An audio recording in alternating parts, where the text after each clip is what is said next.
शिव बारात की शोभा। भगवान शिव का बारात लेकर हिमालयपुरी की ओर प्रस्थान। ब्रह्मा जी बोले, तदनंतर भगवान शंभु ने नंदी आदि सब गणों को बुलाकर अपने साथ उन्हें वहां चलने की आज्ञा दी। शिव जी बोले, तुम लोग कुछ गणों को यहीं रोककर महोत्सव करते हुए मेरे साथ हिमाचलपुरी को चलो। ब्रह्मा जी बोले, शिव जी की आज्ञा पाकर सभी गणेश्वर अपनी अपनी टोली लेकर प्रसन्नता पूर्वक चलने लगे। मैं कुछ अंश में उनका वर्णन करता हूँ। शंखकर्ण नामक गणेश्वर अपने 1 करोड़ गणों सहित शिव जी के साथ हिमालयपुरी को चलने के लिए उद्युत हुआ। केक राक्षक नामक गणराज 10 करोड़ गणों के साथ महान उत्सव से चला।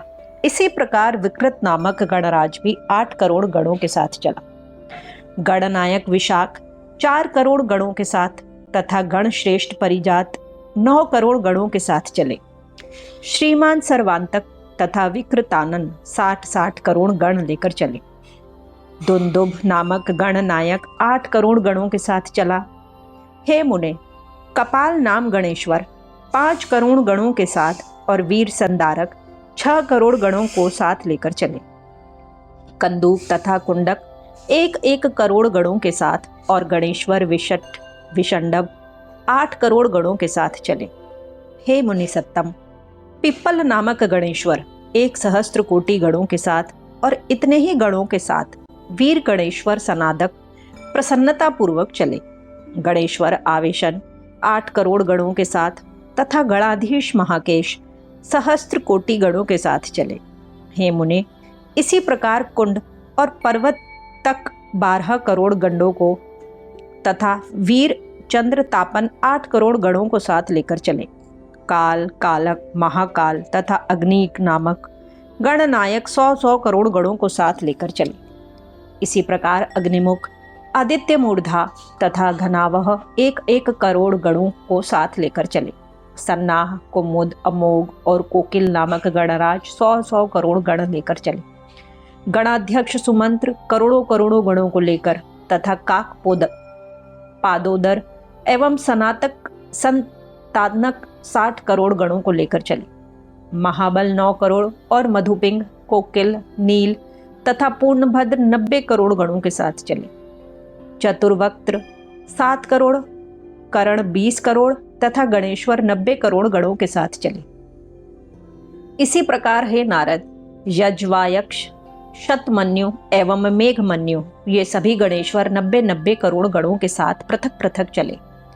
गणनायक काष्ठांग, गुष्ठ, विरूपाक्ष, सुकेश, सनातन और वृषभ 64 करोड़ गणों के साथ चले।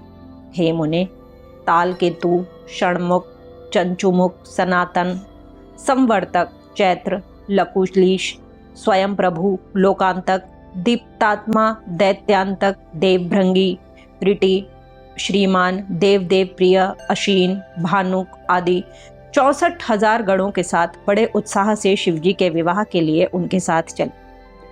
प्रमथगण सहस्त्रोभूत गणों के साथ तथा 3 करोड़ अपने गणों के साथ चले। वीरभद्र 64 करोड़ गणों के साथ तथा 3 करोड़ रोमज प्रेत गणों को साथ लेकर चले।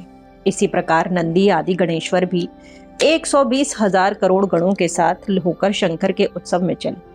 यह शंकर का महोत्सव है, ऐसा जानकर क्षेत्रपाल भैरव करोड़ गणों के साथ प्रीति पूर्वक आए।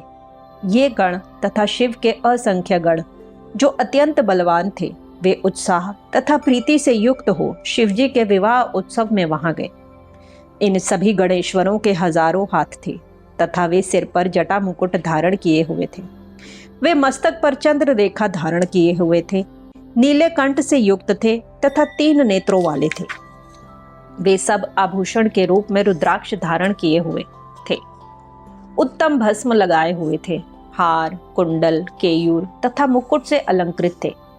इस प्रकार ब्रह्मा, विष्णु तथा इंद्र के समान अणिमादि गुणों से अलंकृत, कोटि सूर्य के समान दैदीप्यमान वे सभी गणेश्वर शोभा से समन्वित थे। हे मुने, इनमें कुछ पृथ्वी पर, कुछ पाताल में चलने वाले तथा कोई आकाशगामी तथा कोई सप्त स्वर्ग में विचरण करने वाले थे। हे देवर्षे, मैं बहुत वर्णन क्या करूं। सभी लोकों में रहने के सभी गणेश्वर शिव के विवाह का महोत्सव देखने के लिए बड़े प्रेम से आए। इस प्रकार इन देवताओं तथा गणों से युक्त भगवान सदाशिव ने अपना विवाह करने के लिए हिमालय के नगर को प्रस्थान किया। हे मुनीश्वर, जिस समय सर्वेश्वर शिव जी देवताओं एवं गणों के साथ विवाह के लिए चले, उस समय का वृतांत सुनिए। शत्रुओं को भय देने वाली चंडी रुद्र की भगिनी बनकर उत्सव मनाती हुई बड़े प्रेम के साथ वहां आई। वह चंडी प्रेत के आसन पर सवार थी, सर्प का आभूषण पहने हुई थी और सिर पर महादेदीप्यमान जलपूर्ण कलश धारण किए हुए थी। वह अपने परिवार से युक्त थी। उसके मुख तथा नेत्र से अग्नि की ज्वाला निकल रही थी। वह बलशालिनी हर्ष से युक्त होकर नाना प्रकार के कौतूहल कर रही थी। हे मुने, वहां विकृत वेश धारण किए हुए अनेक प्रकार के करोड़ों दिव्य भूतगण शोभित हो रहे थे। इन भूतगणों को साथ लेकर भयानक मुख वाली उपद्रवकारिणी वह चंडी कौतूहल करती हुई प्रसन्नता पूर्वक वहां गई। उस चंडी ने रुद्र में अनन्य प्रीति करने वाले 11,000 करोड़ रुद्र गणों को अपने पीछे कर लिया। उस समय डमरू के शब्द, भेरियों की गड़गड़ाहट और शंखों के नाद से तीनों लोक गूंज रहे थे। इसी प्रकार दुंदुभी के निर्घोष से बहुत बड़ा कौतूहल हुआ, जो जगत में मंगल करने वाला तथा अमंगल का विनाशक था। मुने, बारात में गणों के पीछे होकर सभी देवता, सिद्धगण तथा लोकपाल अत्यंत उत्कंठा के साथ चलने लगे। हे मुने, बारात के मध्य भाग में बहुत बड़े छत्र से शोभित गरुड़ासन पर बैठे हुए भगवान वैकुंठनाथ विष्णु विविध प्रकार के आभूषणों से विभूषित होकर चल रहे थे।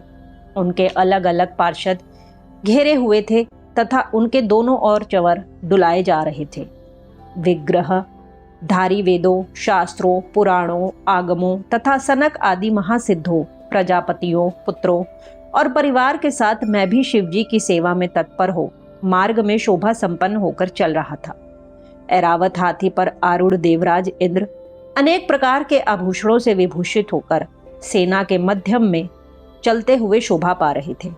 उस समय विवाह देखने की उत्कंठा से बहुत से ऋषिगण भी मार्ग में जाते हुए शोभा पा रहे थे। इसी प्रकार शाकिनी, यातुधान, वेताल, ब्रह्म राक्षस, भूत, प्रेत, पिशाच, प्रमथ, तुमरू, नारद, हाहा, हुहू आदि श्रेष्ठ गंधर्व एवं किन्नरगण हर्षित होकर बाजा बजाते हुए चले। संपूर्ण जगत की माताएं, देव कन्याएं, गायत्री, सावित्री, लक्ष्मी, अन्य देव स्त्रियां, ये सब तथा अन्य देव पत्नियां और जग्न माताएं शंकर जी का विवाह हो रहा है ऐसा जानकर प्रसन्नता पूर्वक वहां गई।